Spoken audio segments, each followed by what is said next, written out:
Indigenous Peoples of Biafra (IPOB), led by Nnamdi Kanu, has informed the European Parliament that only referendum will curb lawlessness in Nigeria. In a statement made available to The Guardian, the IPOB leader said the country was not only in crisis but also steeped in lawlessness. Delivering a message to the parliament where he was invited to state the rationale for IPOB's secessionist agitation, Kanu noted that the Nigerian state had never been at peace with itself, stressing that recent events amplified the pending emergency facing the country. According to him, because lawlessness is always one step ahead of the government, the latter responds when it feels convenient, and attempts to give a veneer of legality to the lawlessness.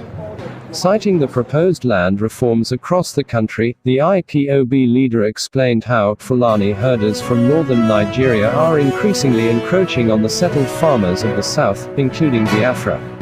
He said that Amnesty International's report of more than 2,000 deaths in 2018 corroborated the link to the land crisis, lamenting that, instead of seeking to address the violence, the federal government has sought to condone it and legitimise the land grab.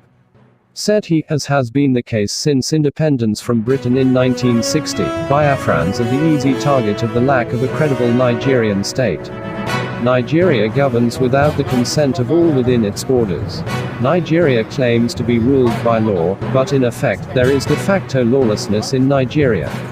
Nigeria's epidemic of violence flowing from the north is well documented.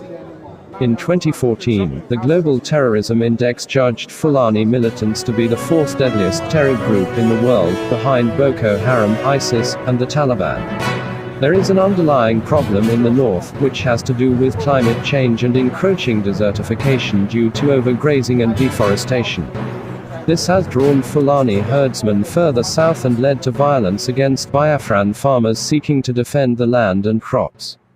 The fertile farming lands of Biafra are very attractive to the Fulani. He therefore declared that since the right to self-determination is captured in international law, the only way to resolve the issue is by holding a referendum which complies with international standards. IPOB is calling for a referendum. It is for that reason the Nigerian authorities have sought to brand IPOB as a terrorist organization. The EU, the United Kingdom, and the United States have all rejected the labeling of IPOB as a terrorist group. They know that IPOB seeks only to uphold human rights. Quote, "Thank for watching. Name is Ken. See you next time."